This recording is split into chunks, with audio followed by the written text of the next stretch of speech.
Let's talk about the Las Vegas Raiders here for a little bit. And look, this time of the year, every year on this channel, we really like to take a deep look into the late round draft picks and sometimes undrafted free agents as well to see what teams picked up potential steals, what teams got a lot of value, because that's really where you can really show off the intelligence and the strength of your organization.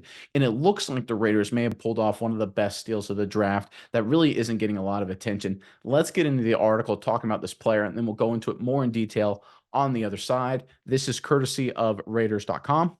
The silver and black added to the defense by selecting safety Trey Taylor with a number 223 pick in the 2024 NFL Draft. The defensive back started all 13 games for Air Force this past season, tying for the team lead in interceptions with 3, one of which returned for a touchdown, while also totaling 74 tackles. He became the first player in Air Force's history to win the Jim Thorpe Award, given to the nation's top college defensive back, and earning first team All Mountain West honors. All right, so it sounds like the Raiders got a heck of a football player, certainly an underrated athlete here in Taylor. Miles, I know you've got some thoughts and some insights on this, but first, Raider Nation in the comment section below. Obviously, a lot of great draft picks the Raiders made over the course of 3 days of the NFL draft, but we're going to make you pick one. Give us your favorite Raiders draft pick and put it in the comment section below. But Miles, give me your thoughts on this pickup by the Las Vegas Raiders of Taylor here in the 7th round.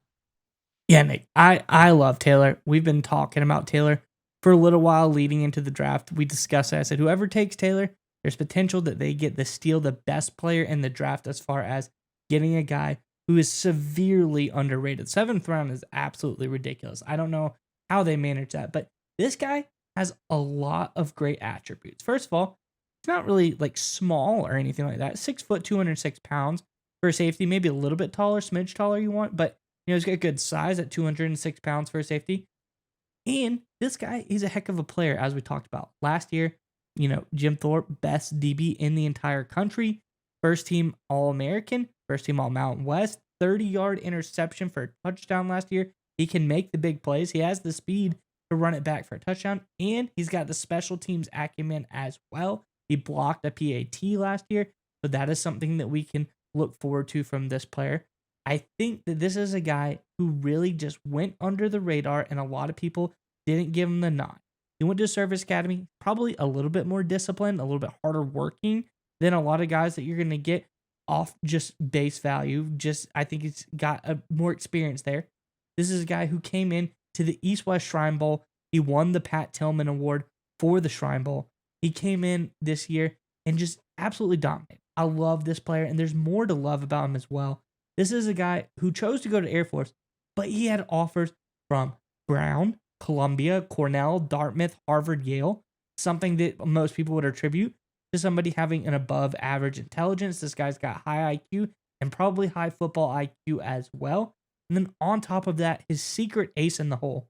This guy has a special cousin by the name of Ed Reed, Hall of Famer, all world, all probably best safety ever to play in the NFL, Ed Reed, who he constantly goes over film with. They talk shop, critiques his play. This is a guy who has everything in his bag to succeed in the NFL. I think he's going to be a great player for the Raiders. I just think overall, this is the steal of the draft. I agree with everything you said there, but I'm just going to remove all the intangibles, which it's really hard to do with Trey Taylor because that's a whole big part of what he brings to the table. But just focusing on just the raw football field elements of his game, the fact that this guy went in the 7th round is absolutely bonkers because, like you alluded to, he was the Jim Thorpe Award winner. He was the best defensive back in college football, and he went in the 7th round. I'm going to say that again. He was voted the best defensive back in college football, and he went in the 7th round, right? And this is not a guy who just so happened to have a crazy year where he got 12 picks and the ball just fell into his hands. He was a complete football player, whether it was playing the run, coverage, playing man coverage, zone, special teams. He did it all, right? This guy played the complete game at a very, very high level. But there's another thing I really like about Trey Taylor, and it's usually an indication of a guy who's going to be a draft steal. It's guys who aren't at their peak. We see prospects, they have like a really great sophomore year and then dip a little bit in the junior year, and everyone just focuses on their sophomore year. And that kind of worries me a little bit. I want prospects that are getting better and better and better and better. And that's exactly what Trey Taylor is. If you look at his collegiate career, year. He did not play in 2019 and 2020, his first 2 seasons. In 2021, he started 10 games, 62 tackles, an interception, a tackle for loss, right? So he's starting to get a little bit better. In 2022, he was second team All Mount West, led the team in tackles while starting 13 games, added 2 picks to a stat line. So there you go, getting better and better. And then, of course, last season, All American, all first team All Mount West, Jim Thorpe Award winner. So we're talking about a guy that each and every year is just getting better and better and better and better. And when I look at his draft critiques and the analysts and the scouts that look at him and say, okay, why did he fall so far? It's all like minor athletic stuff, right? They think, he's a step too slow, or we're a little concerned about his foot quickness. And, I get it, right? You're looking for a perfect prospect. But show me a guy who's a good football player that's getting better and better and plays a complete game and can play special teams. That's who I want as a prospect. Look, if he doesn't have elite foot quickness, fine. Maybe he's not a first or second rounder. But Trey Taylor is such a good prospect. To me, I thought he would have risen up draft boards to maybe fourth or fifth round. The fact that the Raiders got him in the seventh round is an incredible move by Pearson Telesco, and I agree with you 100%. We're looking at, in my opinion, one of the biggest steals of the 2024 NFL draft.